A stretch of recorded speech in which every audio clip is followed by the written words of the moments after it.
But where are we really? Because on the eve of this move now into the House of Representatives, I don't see movement in the right direction. So I wanted to get our friend and political commentator, Peter Matthews, Professor Peter Matthews, political science professor, Cypress College on.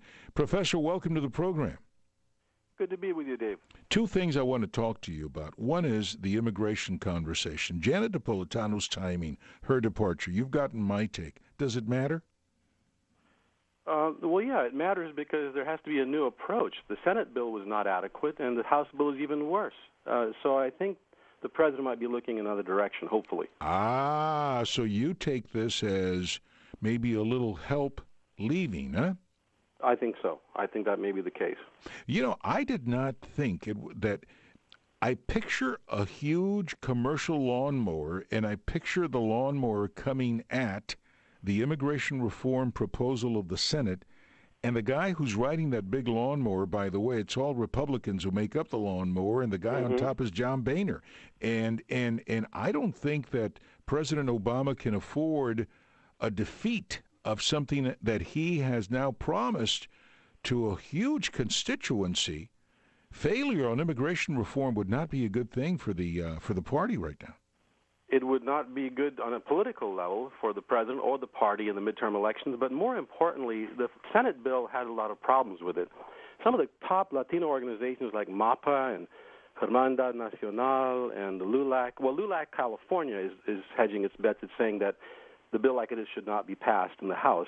But the other ones that I just mentioned are totally against the bill, the Senate bill, and they say the reason being the $46 billion added that the Republicans had to add to get their support is going to be used for some really unnecessary things that are quite inhumane. I mean, an electrified fence of 700 miles, 20,000 more Border Patrol agents that are not even needed, really, drones that'll be 24/7 spying.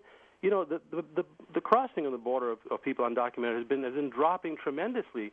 It's gone from 1 million people in 2007 per year down to 300 and something thousand. It's going down, and it's the economy. And let's talk real quick about the economy and the reasons for illegal immigration. No, and I want to make that connection, but I think that you touched on a very important point there, and that is, and I've opposed it, and I've said it, I have opposed the addition of that $46 billion. It's like a monkey on the back of this bill. I call it payoff money. I call it pay to play.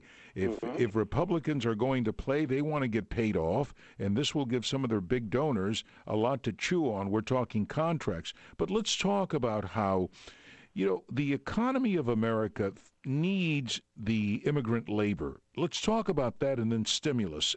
Where do you think the nexus, what is the connection between one and the other? Well, the connection goes back to globalization and NAFTA, free trade, especially NAFTA with Canada and Mexico, which really reduced all the tariffs without requiring fair trade, which would have meant, you know, higher wages in Mexico, environmental standards like it did in the European countries. And that would have brought more money to Mexican workers, even if jobs went from here to there. They'd get paid a lot more, and they could then buy American products, and they would stay on the other side of the border because Mexico is a beautiful country. NAFTA devastated their economy, Professor. Oh, it did devastate it, Dave. In fact, the NAFTA allowed for dumping of American corn down there and driving out Mexican family farmers who couldn't make a living anymore because of free trade like that, and they had to come here for survival. And by the way, the corn was grown with American government subsidies. So it was the government here subsidizing the destruction of, essentially that's what happened. It destroyed the economy of Mexico and it made them basically a labor market, something I fear we are becoming. But now they're here. What about our own economic outlook without immigrant labor?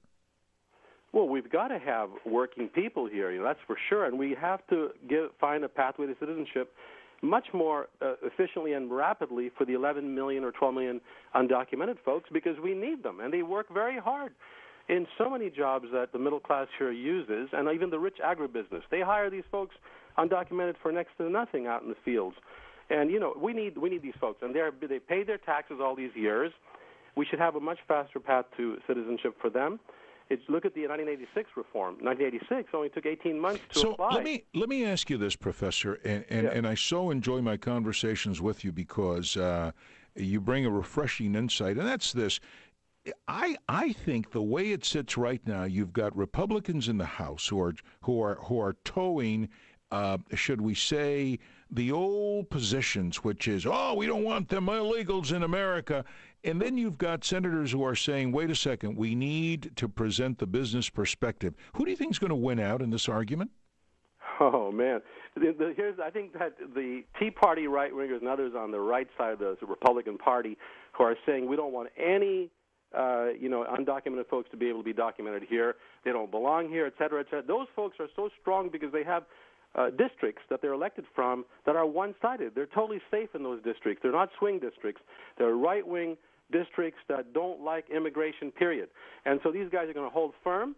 I think it's going to drag the Republican Party down. They're going to lose the presidency again next time. They may hold on to their seats in the midterms, but the party's on a downward path right now. And I think in the end, eventually, the moderate Republicans who are much more in line with Democrats who want to fix this problem will win out. But in the short term, it's the right-wingers that are going to hold on to their, unfortunately, to their stubborn ways. Professor Peter Matthews, thank you so much for being with us from Cypress College and for all the work that you do. A political analyst and professor, thank you again for being here. Thank you so much, Dave. Take care. All right. Well, the good professor making the connection, but of course I know that there was so much more he wanted to talk about on the Fed stimulus side. I can tell you this, that we're going to put a link on our site to his so that you can have an opportunity to also read up on what he's working on. Right now, 60 seconds to go to Mike Nolan. You crash on the 60 in East L.A. When we come back. An F.